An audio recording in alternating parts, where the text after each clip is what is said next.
Donc 3 minutes avant Motei Azwa Matea. Tellement les colons tous anges le yembo yalisanga yambo qui Motei Amata. Nous allons faire mon coup 7 ans exact.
I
maboko lisusu pour le coup na kolo nzambe wana akanisa yo na yebi wana posa obina après iteya là oyende kiti retard il faut y avoir avant tout ça mais moi tout ça bendi muleza pour que yo ku dans mateya il faut y avoir avant to bini malamu sengeli après to continue makambo susu. Alors nous sommes arrivés au bon moment où il faut écouter la parole de Dieu. Alors, aux Osambela et sans Zambé, Seigneur, je suis arrivé ici juste pour Nagoyo Kayo. Parce que ce qui nous a balobi, c'est la vie qui change. Alors, Tika Moti dans le beau Zambé, Aloba Nabo Moto, la philosophie n'a été, mais na ngambo ya Nzambe Nzambe ya simba ye a inspiré pour que epesa yo foi, la persévérance, la crainte et même yo mukolo ya akoya au participer na kembo na ye to sambeli na kombo na Yesu.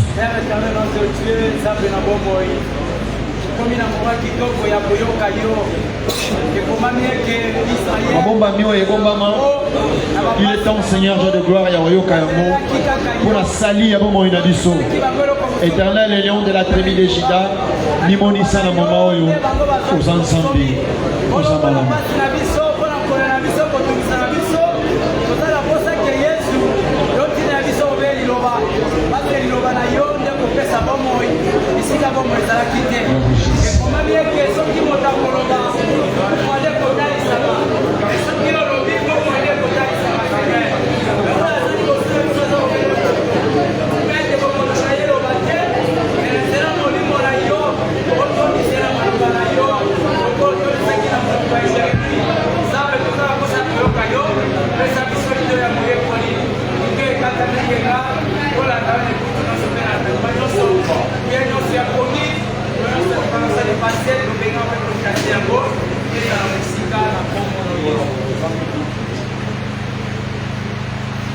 Que le Seigneur nous fasse grâce à nous tous, que Dieu vous bénisse.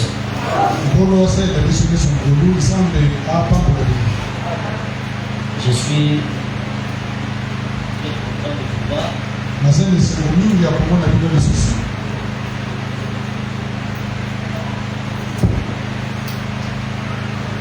Très content encore de voir tous les bien-aimés. Comme nous avons toujours dit que, comme l'enlèvement n'a pas encore lieu, nous sommes censés à écouter la parole au bon moment. C'est tellement important.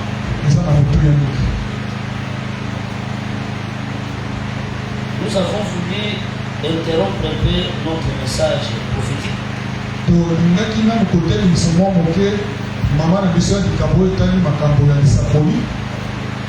Suite à une nécessité qui nous concerne pour ces jours. Le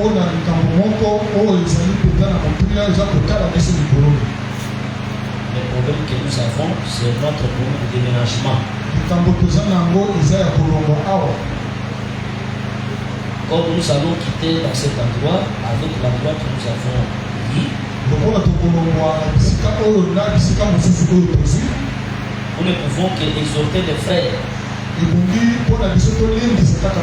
à pouvoir se mobiliser et toute l'église à s'impliquer personnellement, tout un chacun particulièrement, pour qu'il donne le meilleur de lui-même, afin que nous puissions atteindre l'objectif. Vous savez, frère, cet hangar que vous voyez, c'était sur la dépense d'une seule personne. Et les compléments des autres sont venus compléter après. Parler aussi comme ça, ce n'est pas mauvais. Cet hangar que vous avez vu, l'effort s'est porté sur la maison de papa et de papa et de sœur. Les pavements que vous voyez et les plafonds, c'est les bien-aimés. Sans dire autre chose qu'ils sont en train de faire. Là, quand on a commencé, nous étions tout petits là. Mais maintenant que le Seigneur nous a multipliés, c'est-à-dire que quand nous allons là-bas, il faut qu'il y ait l'effort de tout et chacun. Je sais que tu as contribué pour les instruments. Tu contribues pour telle ou telle autre chose.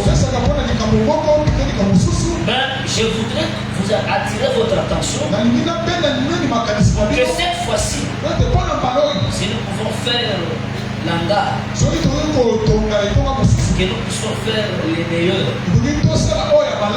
Parce que ton effort, mon effort, va faire en sorte que ça puisse répondre à nos aspirations. Amen. Amen. C'est pourquoi j'ai préféré d'abord interrompre ce que j'étais en train de parler. Pour que pendant des semaines nous puissions nous exhorter. Et ça va nous motiver. Parce que moi j'ai toujours dit que tout ce qu'on peut faire à l'église, il faut que ça soit précédé par un enseignement. Parce que l'enseignement c'est la lumière qui doit donner au peuple la connaissance de faire telle ou telle autre chose. C'est comme nous voyons quelqu'un qui n'a pas été enseigné, il ne connaît pas l'enseignement sur la livraison, quelqu'un qui n'est pas baptisé, mais s'il commet des forfaits, directement on le livre. On le livre parce que d'abord, conformément à la doctrine, il n'est pas reconnu par Dieu comme un membre.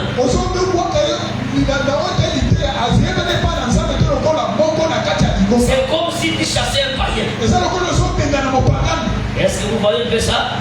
C'est pourquoi nous avons toujours dit dans l'église ici, quelqu'un qui n'est pas baptisé, on ne peut pas célébrer son mariage, on ne peut pas bénir son mariage. Ça c'est la doctrine.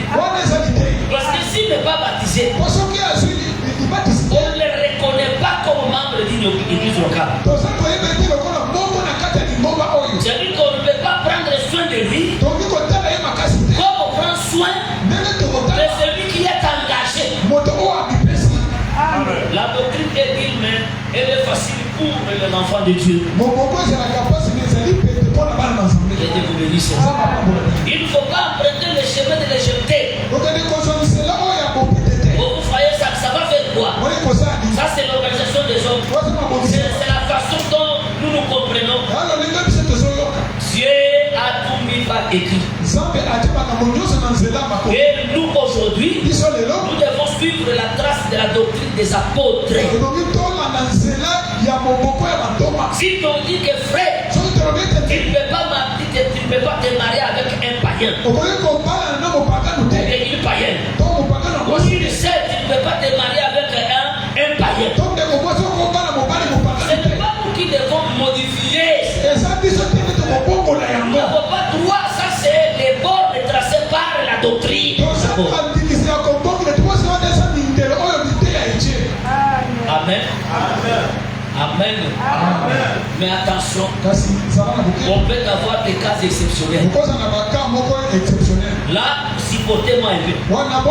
Même au temps de la loi dans sa lignée, il y a eu aussi des cas exceptionnels. Je vous dis la vérité. Je ne suis pas dans ces contextes, dans ces débats-là. Mais je voudrais dire que la doctrine doit rester telle qu'elle est. Telle qu'elle est prêchée.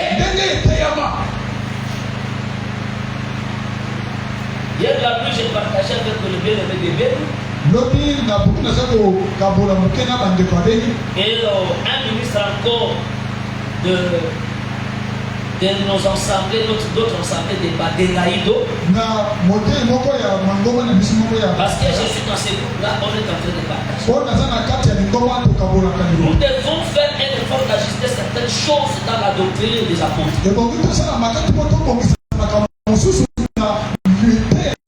Tellement que les gens sont trop communautaires. Notre communauté a dit, notre pasteur a dit, la communauté ne parle pas. Si la communauté parle, c'est la grande Babylone. Il faut que la parole, les écritures, doivent parler. Pourquoi j'ai dit ça? Parce que le plus tout entier, c'est une femme. Et la femme doit se taire. Elle doit suivre l'instruction en silence. Aujourd'hui, les gens sont devenus trop communautaires. C'est pourquoi on est en train de copier les choses. Donc, comme on a fait là-bas l'université 83. Nous aussi, à l'hiver, nous devons recopier ce que l'université 83. Même si cette chose-là n'est pas écrite, même si cette chose-là n'est pas dans la doctrine des apôtres, on adopte facilement ce qu'on voit. Nous devons imiter ce qui est bien, démontré par les Écritures. Mais ce qui n'a pas de fondement dans l'Écriture ne mérite pas le respect et les honneurs à ceux qui ont besoin du salut, parce que le salut se trouve dans l'enseignement des apôtres. Souvenez-vous que la forme de la promesse, chapitre 12, la couronne des étoiles sur sa tête, c'était l'enseignement. Mais si nous prenons que cette forme, au moment c'est l'église, donc cette couronne, c'est l'enseignement des apôtres, non? Oh, amen. Et chaque apôtre, quand il déposait son enseignement, le fondement de leur enseignement, c'était Christ qui était la pierre angulaire. C'est pourquoi nous nous sommes dit, avant que nous puissions faire quelque chose, il faut que l'enseignement nous éclaire. Vous savez qu'il y a des frères ici qui ont l'enseignement, ils ne peuvent pas donner la dîme. Mais nous sommes dans une église, nous devons harmoniser les points de vue, et que nous puissions avoir un seul langage, une seule doctrine. Parce que dans la Bible, Moïse, Dieu dit à Moïse, quand vous ferez un champ, vous n'allez pas s'aimer dans ces champs-là des espèces de semences. Or, si le champ c'est l'église, donc la semence c'est l'enseignement, la parole. Donc des espèces de semences qui veut dire deux enseignements opposés. Même ce qu'on appelle les avis contraires aujourd'hui n'est pas dans la conception des apôtres. Parce qu'il y a certaines choses dans la prophétie et dans la doctrine, ces enseignements sont absolus. Si quelqu'un ne professe pas comme ça, il n'est pas notre frère. C'est comme ça, non? Je vous ai toujours dit, nous pouvons avoir un reptile qui vole, mais qui n'a pas de pied. C'est-à-dire, ce n'est pas par rapport à ce qu'il faut. Parce qu'il a les ailes pour voler à l'eau, comme il vole. C'est un oiseau comme tout oiseau. Oh non, nous sommes les oiseaux. Vous voyez, frère? Parce que autrement, si tu vas même chez les franquistes, les franquistes, ou tu pars chez les gens des montagnes de Séir. Vous connaissez les gens des montagnes de Séir? Les Édomites. Quelqu'un me dit? Ou déjà la colonne a déjà rasé, a déjà rendu chaud la tête de leur prophète. Vous connaissez? S'il presse certaines choses, pas de révélation, vous pouvez les embrasser, mais ce sont nos frères. Parce que vous allez voir même qu'ils parlent comme nous. Le serpent avait parlé comme Adam. C'est pourquoi Ève lui avait prêté attention pour l'écouter. S'il n'avait pas parlé la langue d'Adam, Ève ne pouvait pas l'écouter. Ça, je vous dis frère, frère. Que Dieu bénisse. Nyoka lobaki lokota ya tam. Yote po Eva pese ditoi kwa yoka. Pona kotakisa que déguisement, selon 2 Corinthiens chapitre 11, le diable lui-même, il se déguise aussi à l'âge d'Ève. Et ses ministres aussi se déguisent à ministre d'Égypte. Mais il y a quelque chose qui fera un défaut. Le défaut, c'est quoi? Les fondements. C'est pourquoi, frère, il faut faire très attention. J'étais en train de dispenser dans un groupe. J'ai dit que dans la Bible, il y a deux sortes de faux prophètes. Il y a deux sortes de faux prophètes. Le premier faux prophète, c'est dans Deutéronome chapitre 18. Un prophète qui prophétise par audace. Et la chose qu'il prophétise ne s'accomplit pas. C'est un faux prophète. Mais là, dans ces catégories, il est appelé les prophètes du mensonge. Et le petit dit-il que le gars passe ce prophète-là, il va les lapider. Parce qu'il a prononcé par audace la parole au nom de l'Éternel.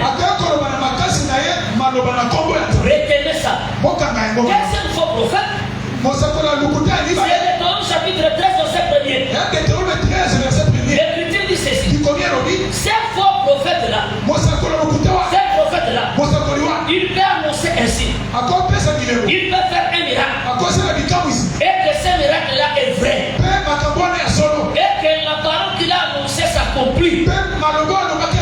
C'est vrai, non? Mais l'Écriture dit, s'il t'amène pour adorer d'autres dieux, celui qui est dangereux, c'est celui qui prophétise, et que ses prophéties s'accomplissent, celui qui fait des miracles, et que ces miracles-là consolent même les gens, mais qui n'est pas basé sur la doctrine. Il est très dangereux par rapport au prophète du mensonge.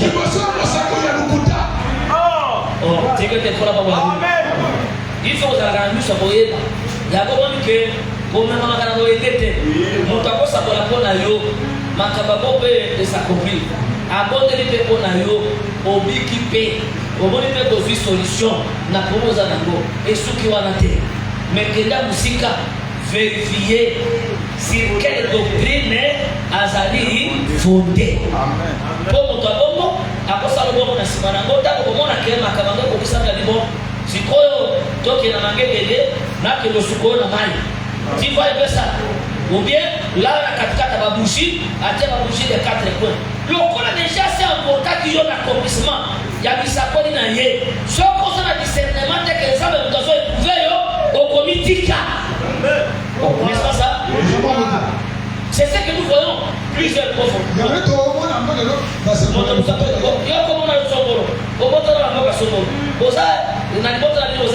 a un moment de signifier qu'il est vrai. Mais il faut que là, est-ce que ça va être la lité à Batuma? Est-ce que l'ité est à Kolo? Et ça me catinaille? Oh, Amen. Parce que le vrai prophète de Dieu, quand il annonce le signe, et que le signe s'accomplit, il ne se fait pas adorer. Il fera comme Paul, il fera comme Barnabas. Ils ont fait un guérison. Et la personne, l'homme important était guéri. Quand les gens sont guéris, avec des offrandes, pour les adorer, ils sont déchirés les vêtements. Ils ont déchiré les vêtements. Ils ont dit nous sommes des hommes comme vous. Mais il faut que la gloire soit rendue à Dieu. Nous sommes venus vous prêcher pour vous détourner de ces pratiques idolâtriques. En cela je voudrais dire quoi? Je veux dire que on reconnaît notre frère non par révélation, on reconnaît notre frère par rapport à la doctrine. Oh, amen. Même les conditions à moi, je voulais parler de la réalité, la doctrine. Ndega zo musambo, ndega zo sipaka mutu na ye, ndega zo se comporter, ndega zo lata, ndega to dire c'est na biso frère biso. Et c'est comment on a dit que les faits montoyés na carte na musambo, ndega to za na carte libanda ubiawa, soka yawa et la vie la comida automatiquement frère na biso. Pour ma to musu ko alobawa abinya ke libanda alata ka kangadadi, ba musu balata ka kola, ba musu batika ka batika ka alata ka bino. Etoni basala katoni yo kalisi ke mutako même atana visiter yo na comprendre que na ko mo santo te. C'est-à-dire le Nzambe Et personne n'a aucun copie qui est la monnaie à nous tête. Et ce que tu as dit, on va pas aucune maté. Amen. Tandis que là, nous sommes à tailler. Aux allons pour la libaya, aux allons pour la libanga. Ma fille, quelque part, il faut carrière ça la moussala. Pour ajuster au Nicolas à ma bande, vous allez magnifique. Est-ce que nous sommes pas là? Et ça va s'appeler de un groupe de prière. Il y a beaucoup de assemblées, c'est un groupe de prière. Je vous dis la vérité. On collabore. Amen. Quand vous êtes dans la localité, nous ici, l'évangile éternel. Les pourquoi, les comment, qu'on l'a daté à Siloga. Mais quand tu as la vie pratique, la doctrine, ça va pratiquer. Votre doctrine n'est tata, doctrine n'est maman. Yango, les frères Moïse disent ceci. De Congo, ça veut dire.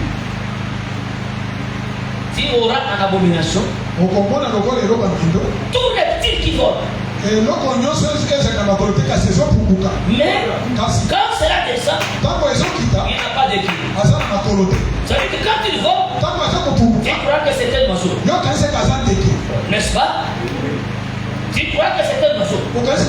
Mais quand il descend, vous allez constater qu'en réalité c'est un reptile. Il a une vie terrestre. Pour démontrer que les pieds, c'est le fondement, c'est la doctrine. Parce que tout animal qui a les pieds, il ne rampe pas sur la terre. Ça rime sur la terre, mais dans son corps est élevé. C'est pourquoi nous sommes sur la terre, nous sommes dans les monts, nous ne sommes pas du monde. On ne peut pas vivre comme les païens frères. Notre vie est différente. Est-ce que quelqu'un me comprend? Notre vie est différente, frère. Mais ce qu'on va bien, connaissance à ton lit, mais à ton lit, c'était un reptile.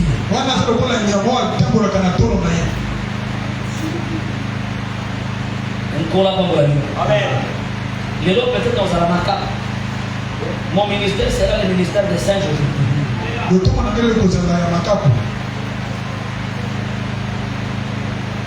Avant que je t'avais dit que c'est les singes qui étaient transportés. Parce qu'il était une base des nations. Il devait voir la force de Salomon. En fait d'apprendre la sagesse. Parce qu'il est semblable à l'homme. Mais aujourd'hui aussi, je vous dis, un ministre aussi doit être comme un singe. Sauter sur les arbres. Or, les arbres, ce sont les Écritures.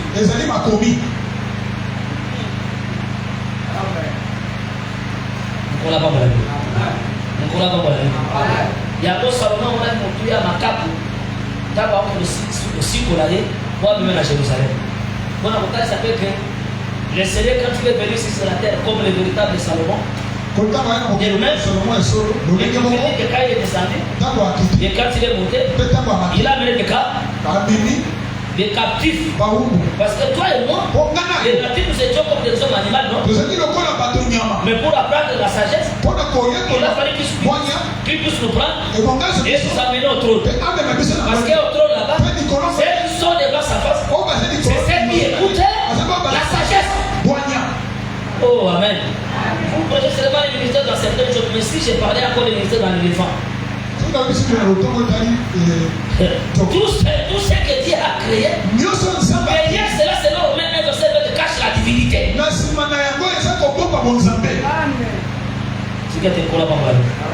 Maintenant, j'ai dit quoi? Je prends d'abord une écriture. Je ne veux pas beaucoup prêcher et déborder. Je disais que c'est pas une nécessité. Aujourd'hui, cette nécessité, nous devons faire l'effort de quitter de cet endroit. Et nous allons aller quelque part. Mais cette nécessité est que toi et moi, nous devons faire quelque chose. Exode chapitre 25. Depuis le premier verset, l'Écriture dit ceci. L'Éternel parla à Moïse et dit, parle aux enfants d'Israël, qu'il m'apporte une offrande. Vous les servez pour moi de tout homme qui le fera de mon cœur. Voici ce que vous recevrez d'eux en offrande. De l'eau, de l'argent, de l'airain, des étoffes d'un temps bleu, un groupe en cramoisi, du fin lin et du poil de chèvre. Bon, je prends au verset 9. Vous ferez les tabernacles et tous les ustensiles d'après le modèle que je vais te montrer. Je prends Exode chapitre 35. Le critique dit ceci au verset 5. Je m'introduis ici et au cours de la semaine on va continuer. Le critique dit ceci. La Bible dit au verset 4, Moïse parla à toute l'ensemble des enfants d'Israël. Dit voici ce que l'Éternel a ordonné. Donc donner les offrandes veut dire c'est un ordre. Prenez ce qui vous appartient, une offrande pour l'Éternel. Tout homme dont le cœur est bien disposé apportera en offrande à l'Éternel de l'or, de l'argent, de l'airain. Ici, c'est l'Éternel qui parle. Il dit à Moïse, au moment où, depuis qu'ils sont sortis de l'Égypte, l'Éternel, il marchait devant d'eux, avec aussi par la colonne de nuée et la colonne de feu pendant la nuit. Ils arrivent au désert. Et quand ils sont arrivés au désert, l'Éternel d'abord, Moïse à son temps, quand il voulait consulter l'Éternel, ce sont les choses que nous avions parlé enseignement. Maintenant, vous allez voir. Moïse prend la tente, il dresse hors du camp. Et s'il voulait consulter l'Éternel, c'est Moïse seul qui va là-bas. Donc la tente qui était bâtie hors du camp, c'était une tente dressée par Moïse lui-même. Ce n'était pas des produits, des offrandes du peuple, suivez-moi. C'était la maison de Moïse. C'est Moïse qui a dépensé pour bâtir, pour dresser cette tente hors du camp. Et quand l'Éternel avait besoin de parler au peuple, Moïse seul partait hors du camp et consultait l'Éternel pour le peuple. Et ensuite il revenait. En quelque sorte, je vais dire ceci. Au moment où Moïse partait, consultait l'Éternel hors du camp, c'était Dieu qui était éloigné du peuple. Dieu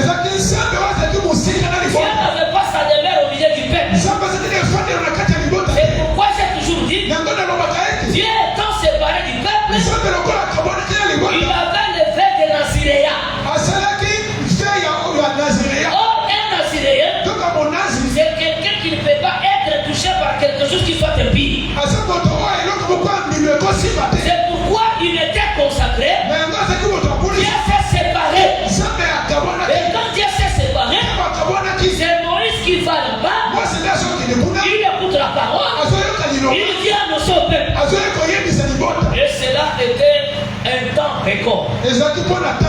Si vous lisez Ésaïe 40, au verset 22, l'Écriture appelle la tente. Dieu prend le ciel, il le dresse comme une étoffe légère, il le dresse comme une tente, et il l'établit comme ça de mer. Là aussi nous disons, la tente hors du camp était aussi l'image du ciel. Dieu étant esprit, il n'était pas visible au milieu du peuple, mais il se servait seulement des prophètes. Vous comprenez, frère? Et Moïse part là-bas, il écoute la parole, il vient dans son peuple. Amen. Amen. Or, cette tente-là, c'était un corps qui était hors du camp. Nous disons le corps hors du camp, c'est le ciel qui est éloigné de la terre. En autre terme, je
quoi? Le Dieu éloigné, c'est Dieu qui est esprit. Il utilisait les prophètes, une dispensation. Dieu ne pouvait pas porter l'iniquité du peuple. Mais le Dieu qui a sa demeure parmi les peuples, c'est tout un corps. Et ce corps-là est appelé Emmanuel.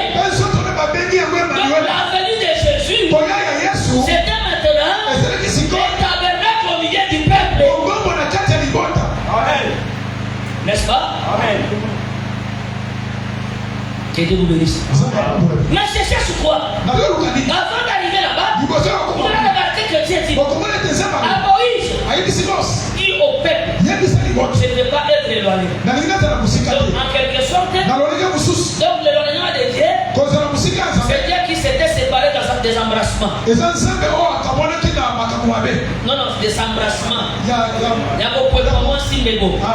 Parce que dans l'Église, on dit ceci, il y a un temps pour toutes choses. Il y a le temps de rire, il y a le temps de pleurer, il y a le temps d'embrasser, il y a le temps de s'éloigner des embrassements. Oh!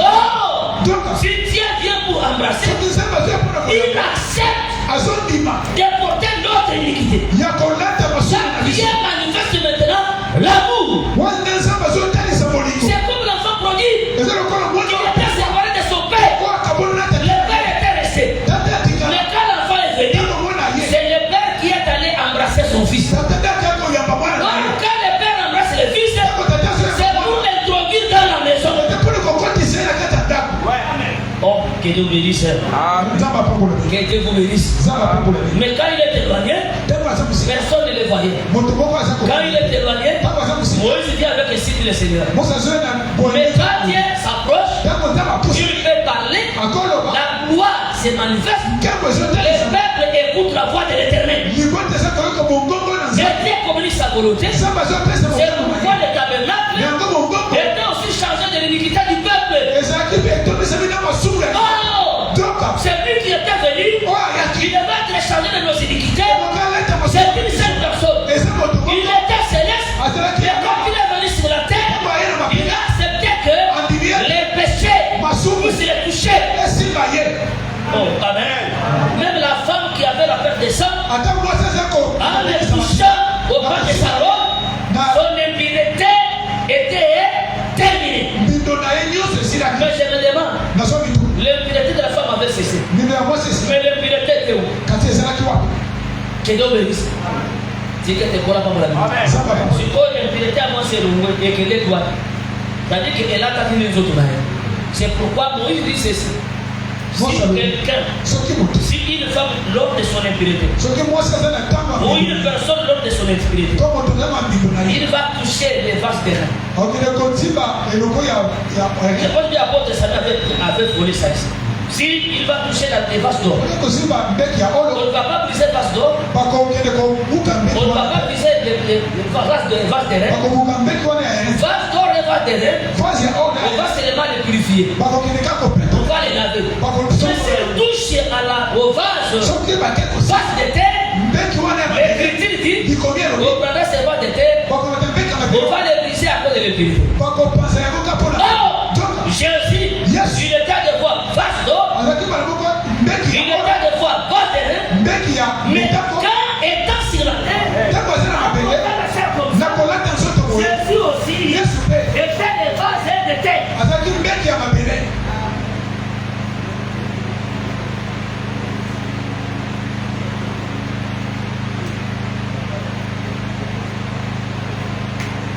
Jésus était le vase de terre.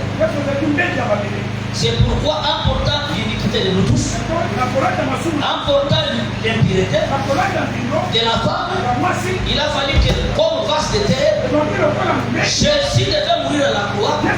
C'était ça le disma. Selon Ésaïe chapitre 53, il a été brisé à cause de nos iniquités. Il était qui? Il était des vases. Suivez-moi très bien. C'est pourquoi constater que le tabernacle était chargé des iniquités du peuple. Mais cet tabernacle-là, s'il vous plaît, cet tabernacle-là portait l'iniquité du peuple. Mais avant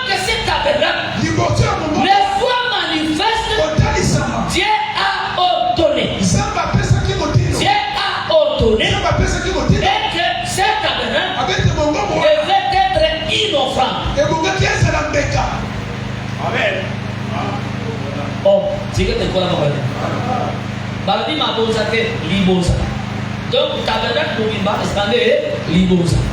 Mais la baladi mon père se pose état de ma bosa libosa encore. Babi que bateau va commettre non or, va commettre argent, va commettre erreur, va commettre béton. Mais tout cela, il faut me construire une maison et je viendrai habiter. En cela aussi, je vais dire quoi? Les tabernacles étaient au milieu du peuple, mais les tabernacles n'étaient pas visibles. Mais pour que les tabernacles soient visibles, il faut que Dieu ordonne. Oh, mais n'est-ce pas ça? Parce que la création était en Dieu. Mais pour que la création se manifeste, Dieu devait ordonner. Et quand il ordonne, la chose arrive. Oh, que Dieu bénisse. Il avait ordonné. Et quand il a ordonné, chacun des fils d'Israël avait une partie. Et quand ils sont réunis, c'est celle qui a fait la maison. C'est pourquoi nous disons que l'église, ce n'est pas moi. Moi, je suis membre dans les corps. Mais tous les membres du corps, les forment seulement qu'une maison, les formes de Christ. Oh, amen. C'est pourquoi le corps de Christ aussi est composé de dons. Si vous êtes membre du corps de Christ, vous êtes adopté, vous êtes membre du corps de Christ. Vous êtes membre de l'église locale. Local, il y a pas mon total, il faut dans le cabo. C'est que tu rends utile pour la moussala, il y a l'église. Si vous avez dit caboté, là, si tu es membre de l'église locale, dans d'autres, la Christ, tu vas y aller, non? Est-ce que vous sentez ça? Il y a des désirants que le peuple, quand il vient écouter, va dans la baptiser dans Saint-Esprit. Parce que quand le Saint-Esprit vient, à côté, ça s'appelle moto du cabo. Pour te poser la utile, dis que tu cours là-bas. Que Dieu vous bénisse. Maintenant, Dieu ordonne. Mais comment Dieu pouvait ordonner pour que la chose se manifeste? Oh, la chose là, comme une offrande qui devait prélever, c'est Dieu qui avait ordonné d'abord à Israël. Lorsque vous sortirez, vous allez dépouiller les Égyptiens. Vous allez prendre les vases. Vous allez prendre les biens. Et vous sortirez avec ça. Parce que l'Éternel savait qu'en sortant, quand ils arriveront au désert, il demandera. Dieu ne demande que ce qu'il a donné. Et nous donnons aussi à Dieu ce qu'il nous a donné. Que Dieu vous bénisse. Il y a un moment où on se fait sa maté à Kabarate, là, c'est tout c'est un bon on a. Nous, on a un peu de pas les. C'est bien. Si vous n'avez pas les on peut s'attendre. Pour qu'on soit du kama. Mais si vous n'avez pas les ça va dire, quand il ordonne quelque chose, que Dieu vous bénisse. Pour ça, ça va.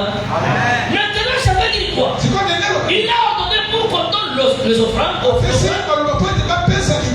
Dieu ajoute. S'il ne prendra pas ça, à n'importe quelle personne, il va prendre seulement de ceux qui vont donner des bons cœurs.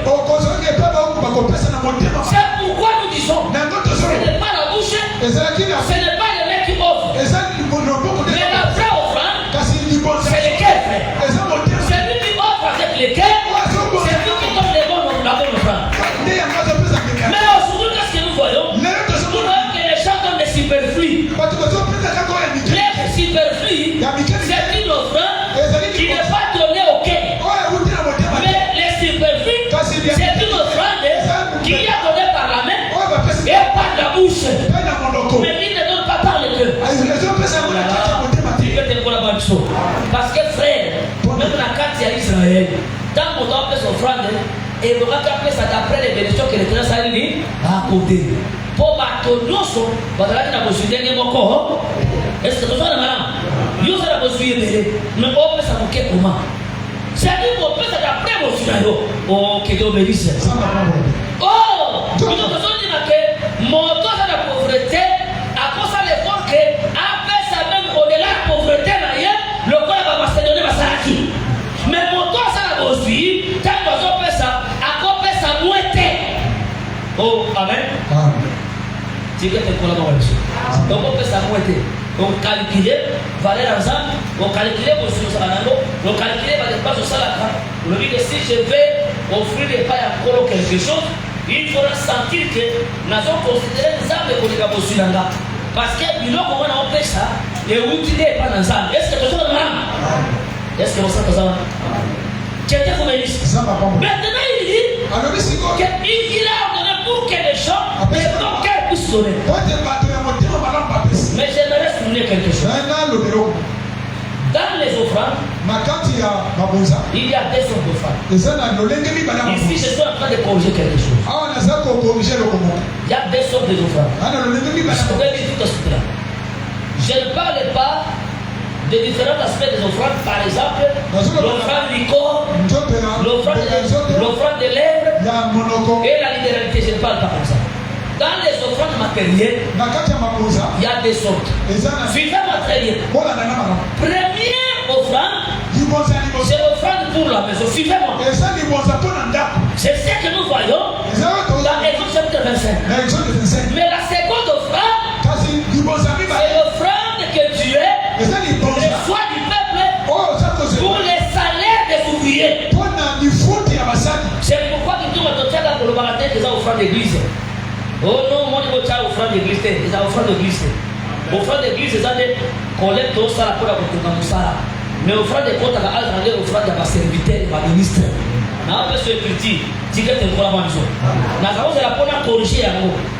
Nombre chapitre 18. L'écriture dit ceci. Il y a l'offrande pour la construction. Et la maison, il y a l'offrande. Comme les salaires. Comme les droits de ceux qui travaillent. Je suis dans Nombre chapitre 18. Au verset 1er, au verset où l'écriture dit ceci. L'Éternel dit à l'homme, voici de toutes les choses qui consacrent les enfants d'Israël. Je te donne celles qui me sont offertes par élévation. Et je te les donne à toi et à tes fils. Comme toi dans son. Pour une loi perpétuelle. Voici ce qui t'appartiendra parmi les choses très saintes qui ne sont pas consumées par le feu. Toutes les offrandes, tous les dons, tous les sacrifices d'expiation, tous les sacrifices de culpabilité qui m'offriront, ces choses très saintes seront pour toi et pour tes fils. Et si vous allez dans l'Exode chapitre 18, on vous dira encore que là-bas on ajoute les prémices et les offrandes. Il est présenté par élévation au peuple. Corriger les lots qui tournent offrande qui tournent à l'église. Amen. T'es déjà? Dis que tu es pour la bombe. Qui tourne à offrande d'église. Et ça l'engage à Mangomba. Si nous voulons faire quelque chose, la résolution ne viendra pas de ces paliers. Si nous voulons faire quelque chose dans l'église, la résolution viendra quand nous versons les collectes. Parce que les dons volontaires, Exode chapitre 25, ces offrandes-là, que ce soit Moïse, que ce soit Aaron, ils n'avaient pas le droit de prendre ça. C'était assigné pour faire le service du tabernacle. Dis que tu es pour la parole de Dieu. Nous collons pas la Bible. Sauf que les offrandes d'église, ils ont la civilisation, ça langage. Ils ont la civilisation, ça langage. Mais en réalité, dans l'offrande, on va mettre l'offrande de la salle. D'abord, on a créé, sauf que si le sabre, on va transformer ça, ça y est, l'offrande. Amen. Et où parce que les sacrificateurs, parce qu'il y a droit à l'offrande. Mais l'offrande, on va s'en pour la kotonga. Mongombo, ceux qui vont salir aller bon, il doit quand même rendre compte dans l'église. Est-ce que tout le monde a fait? Mais ceux qui peut-être que nous faisons ça par rapport à l'organisation. Pour être tout ça, n'a besoin. Oh, amen. Mais en réalité, il y a tonga. Oya mobembo tukoso eza offrande ya kitunga te. D'ailleurs to soraki na monter na mosala zabe papa quelque part abi kitunga oyo même toté yango ekosomela mutu katesa. Je vous dis la vérité.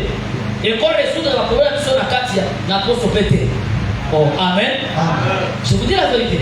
Même ceux qui le lendemain matin monter il va voyager, mais il apporte sa main au voyage c'est même ou bien docteur André. Bon hôtel là qui tourne dans les au matin André, il y a bon des motos à vivre dans l'eau. Jamais. Et pour répondre à besoin de c'est pourquoi constater que comment la plupart des bateaux va s'abérir et ça qui tourne là où tu pas pour la cabangote. Oh là là. Tu peux te prendre un jour. Oh qui tourne de la garde vie au quotidien là, il y a ma terre au bas la moussa. Oh là là, oh là là, oh là là, oh là là. Est-ce que vous m'en comprenez là? Je ne sais pas. Des sortes d'offrandes.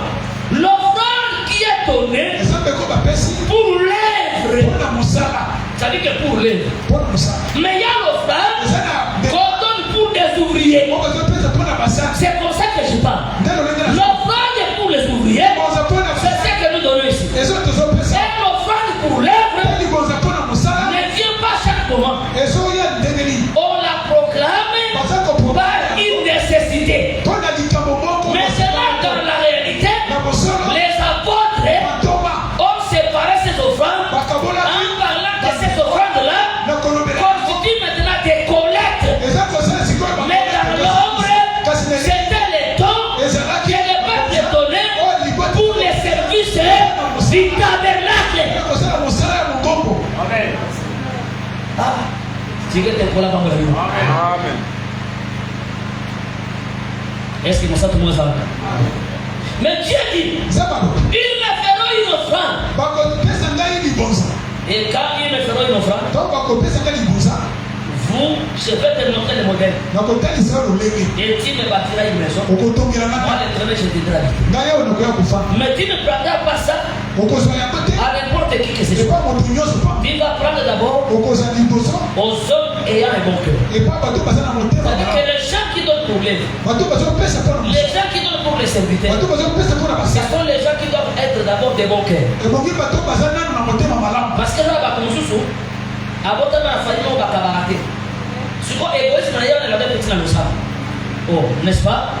Donc, quand on a après, on va ça passe. Même maintenant, on a des bon.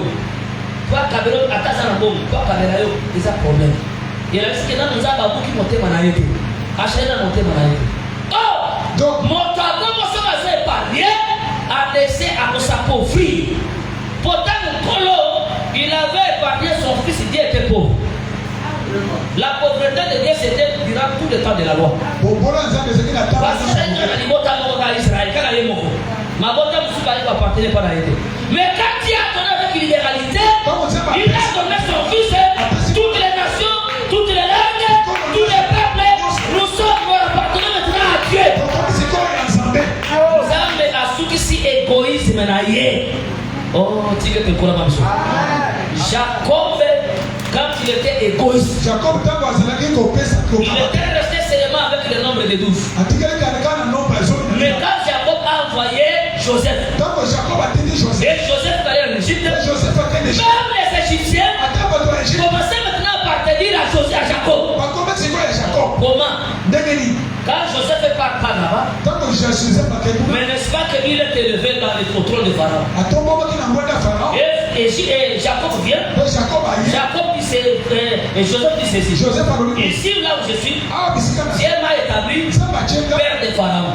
Comment le Pharaon qui était roi, bien qu'il était assis sur le trône, mais Joseph était son père. C'est là où les gens ne comprennent pas. Son père, c'est la source de la providence. Donc pour démontrer que même la maison de Pharaon était nourrie par Joseph. Oh père, c'est celui qui engendre. Oh, que Dieu vous bénisse. Là maintenant Pharaon, il n'est pas roi. Pharaon devient maintenant un peuple. C'est-à-dire qu'un peuple qui doit vivre au dépend de Joseph. C'est pourquoi Joseph dit, Dieu m'a établi père de Pharaon. Mais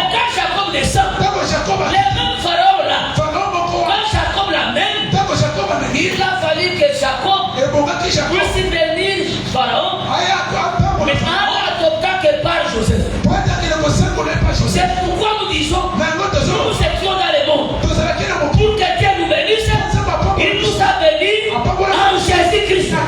Sans lui qui était de sa vie, Dieu ne pouvait pas nous adopter. Oh là là, que Dieu nous bénisse. Que Dieu nous bénisse. Parce que vous dites que moi, à replanter le peuple, les gens ont la présence de son héros, les gens ont replanté pour vous, n'est-ce pas? C'est-à-dire que les rois aussi replantaient les peuples. Comme on avait dit à David, toi David, tu vas sortir dans les champs de bataille, parce que tu es comme un 10 000.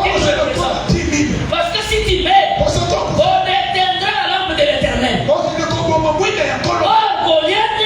Goliath replantait aussi les Philistins. C'est-à-dire que Goliath a couvert, et là, c'est que les Philistins va compter par Oumu. Si Dieu te prend la Bible. Que Dieu vous bénisse. Maintenant, j'ai dit ceci. Il a adopté. Mais ce qui était nécessaire. Pharaon, il était dans son trône là. C'est lui qui devait le bénir. Il faut qu'il soit plus âgé que lui. C'est pourquoi il a demandé. Il veut me bénir. Quel est ton âge? Amen. Amen. Mon temps pour pas voir la mission photo de la moula. Parce que la première de vrai, ça contredit, c'est le super qui me dit là. Mon tour, l'autre n'a pas de la mission dans la supérieure. Il y a l'autre qui a 4 églises. Il y a comme ça, il y a ça, mon tour a sauté, il faut la plus âgée que l'issue. Plus âgée, là, c'est pour le cœur. Ministre, la boue accusée faiblesse nationalité. Et que le peuple n'est pas l'égalité. Il faut la connaissance. Pour tant que la connaissance, c'est comme les supérieurs, c'est le ciel, l'inférieur, c'est la terre. C'est-à-dire que nous, la peau est pas de la mabelle, et où tu as gardé la licoro et quitter la mabelle. Pour faire quitter la mabelle, de la mabelle, vous savez, il y a pour manifester, c'est. Est-ce que tu as malade? Si tu es pour la femme, on m'a dit, ministre, pas de la zone, qui était sauf que ministre est dans la boue. C'est-à-dire que pour y aller déjà par rapport à Mandika Moussouté. Parce que la ministre, nous avons fait ces mesures, il y a grâce. Mais par rapport à peuple, il faut de la supériorité. Supériorité dans le sang, supériorité dans le boyebi, supériorité dans le misala, supériorité. Ça veut dire que yo tant que je prends ton frère na yo, n'a ensemble jamais na autour de l'autre à même même toi de ma pigeon. Ana nini ngombe. Est-ce que tout le monde pourquoi tu as demandé toi de ma béni?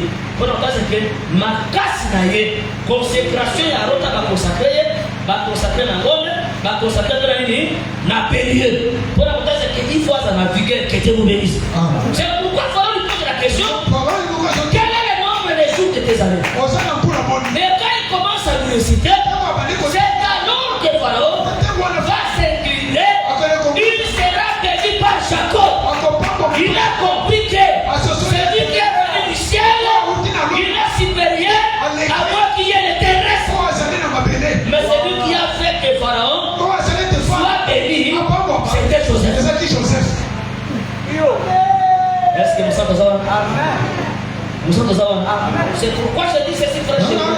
Je dis que l'offrande que nous parlons, c'est d'abord qu'on devait donner pour l'œuvre. Pour la construction de la maison.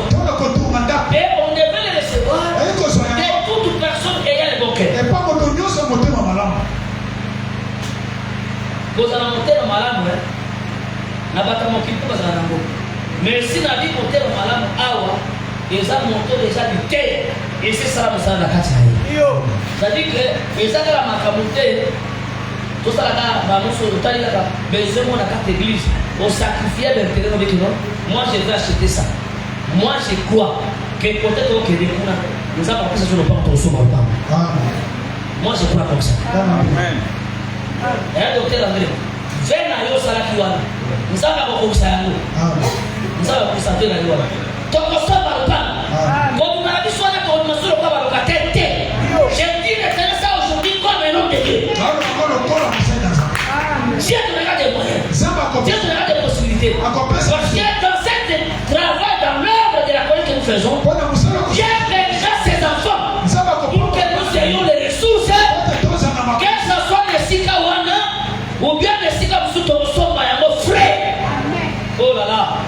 de quoi pas million. Vois mon besoin la carte. Comme ça gagne matin. Mikolo, autre chose pas. Nazo chérie à mon âme. Tika te kola pas million. Kola pas million. Parce que nous matin, sous que la mission comme il m'a Dieu avait parlé malébélé. Alors malébélé. Mon comme ça on a prié dans papa et nous avons vu que Tobi Mato Sala Moussala a chanté quelque part. Mais chanter vous dire quoi que Bamir et c'est Togami mais tout autre attractif. À ça c'est place voilà. À ça c'est place. Et là tant que tu sisi le sambo image tango ye frère James nous annonce que maman le kama dit que Toti ka esiko. J'ai dit gloire au Seigneur. Amen. Amen. Priez. Mais ayant aussi les bons cœurs. 2 Corinthiens chapitre 8 verset 5. 2 Corinthiens 8 5. Motema malamu. Motema oyo. Nous sommes disposés.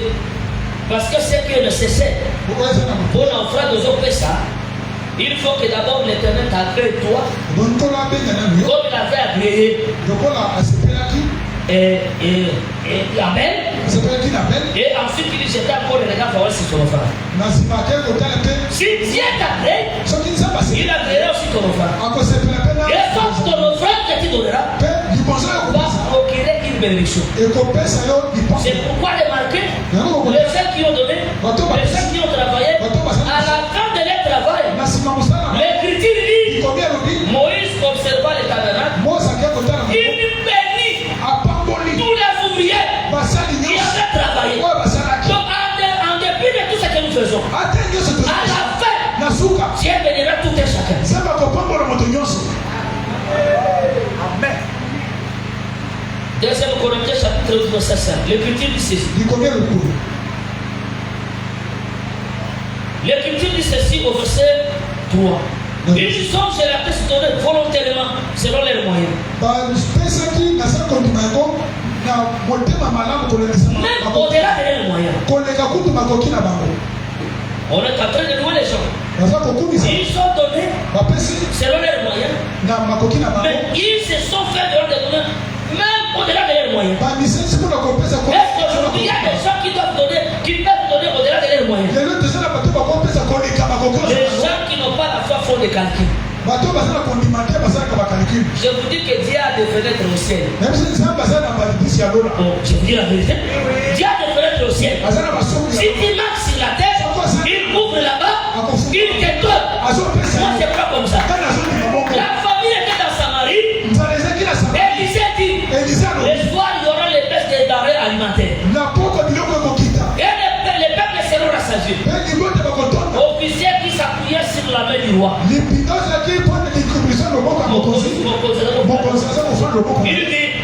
quand est-ce que l'Éternel fera-t-il les ciels, fera-t-il les fenêtres au ciel? Mais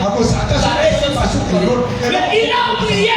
L'Écriture dit ceci. Même à l'épreuve, pas des offrandes et des dîmes. Moi l'Éternel, j'ouvrirai les fenêtres du ciel. J'ouvrirai les fruits du ciel et je vous bénirai. C'est là où je comprends que au ciel là-bas, il y a des excuses, il y a aussi des fenêtres. Dieu est envoyé une bénédiction d'une manière inattendue. Yo pesa apeso musala. Yo pesa apeso mabota. Yo sali boye. Nzamba kumoro du coup que frère il y a élévation. Nous croyons comme ça. Nous avons vu des gens comme ça fait. Et pensant que ça il va voir mon frère. Moto ya l'homme la kapona musala nzamba perdante. Pour dire que Nzambe, ils allaient la poche tuer. Ils allaient la sac percé. Il y a bâtonné dans la sac percé. Si on peut si on va dire au secrétaire, dis que tu ne pas en besoin. On ne colle pas en besoin.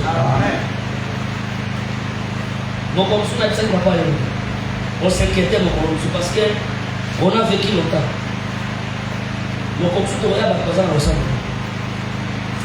on a fait une inquiétude. Comment on investit? Mais si on veut, quelquefois on m'a gaspillage de mon Mais mon collègue sous la belle qui est là, papa est mais ça va ça la souverain. Ma belle tout le monde a ma casse de l'eau, l'eau est pour ma pète. Au moment où tout ça la mole, bateau de la mole.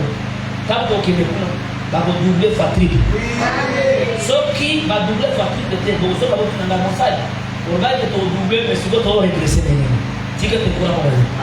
Parce que les âmes allaient que la femme déjà avant le temps. Je vous dis la vérité. Vous avez ce que vous le et l'Écriture dit ceci. Ils sont donnés au-delà de leurs moyens. Et l'Écriture dit non seulement ils sont contribués comme nous l'espérions, mais ils se sont d'abord donnés eux-mêmes au Seigneur. Oui, à nous par la volonté de Dieu. C'est-à-dire que Maloba, ça les a mis dans le bateau. Yobi pesa la yango. So bi pesa na pas encore, on peut se faire ça dans ça. Et quand tu fais le Seigneur a béni vous. Alléluia. Ma promesse que confiez-vous à l'Éternel, vous serez à vous serez à venir. Dans ces serviteurs, les prophètes, vous serez quoi? Et quand je parle des serviteurs, les prophètes, ce n'est pas les prophètes nations. Tous les ministres sont des prophètes. Que Dieu bénisse. Moi, ton amour, ce qu'à l'école, à Bibisi, nous va pas ordonner. Oh, ça va être biso. À Bobami, matin, mbongo na kata mbisi na ebale. Siko na tunaka, mbongo wana na kata libumambisi e utaka. So kita ba bombi mbongo na kata mbisi. Na libumu na yo. Bongo ya moto. Nzambe, asa ba pemo tia mishisi na kata na yo. Jamais fait. Ça dit mon thème na yo ne.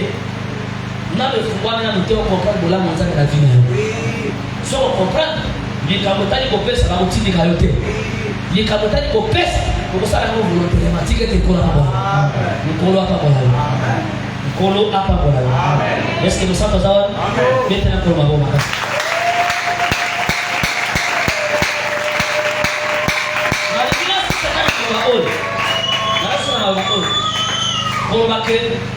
L'œuvre de Dieu nous concerne tous. Ça nous concerne tous. Donc, mon tonneau, ça veut dire, ah, si on a un enfant d'Israël, déjà, au fil ici, on a un pâté. Et que tant qu'on dit, nous avons pas dit ça, nous avons pas ça là qui nous sait, pour servir. Quand on a un service, les gens qui service pour mater, mais la carte de service, pour célébrer, faites. Nous avons des fêtes, dans des moments, il y a la joie. Vous me servirez et je ferai quoi? Quand vous bénissez, vous célébrez une fête. Je dis que comment ça la fête était ceux qui n'ont pas servi au sein du service. Mon d'accord va récompenser ceux qui n'ont pas service. C'est-à-dire que récompense et ya kanasinamosa si nous servons l'Éternel, même avec nos biens. Nous avons ça la ligne. À côté ça dit so ngonga ya fête. Ngonga ya kosepela c'est quand il va nous bénir. Que Dieu vous bénisse. Amen. Nasuki wana telema to sala.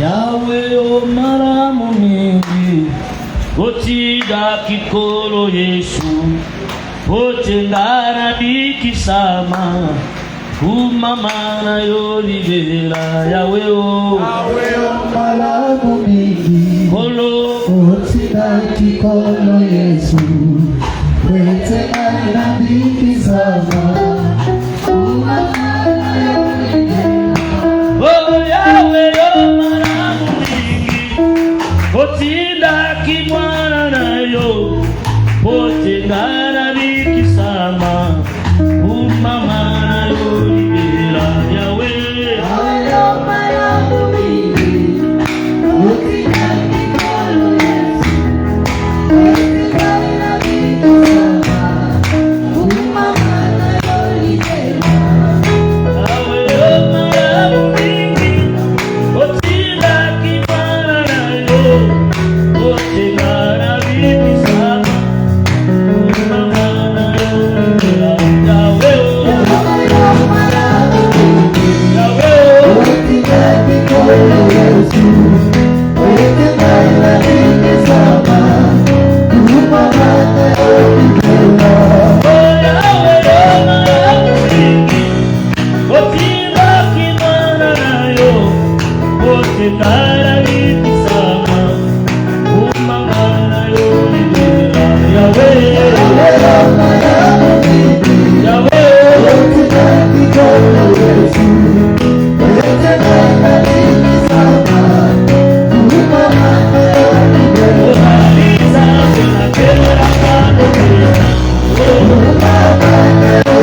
Me racheter apporteront une offrande que moi l'Éternel j'agréerai.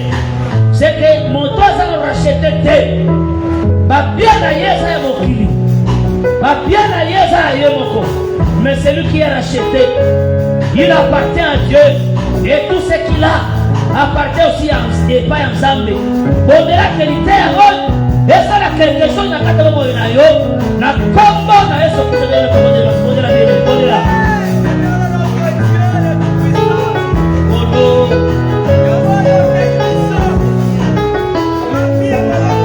Celui qui craint le pouvoir et le Père, c'est le second esprit. Le sang des saints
Seigneur Jésus-Christ.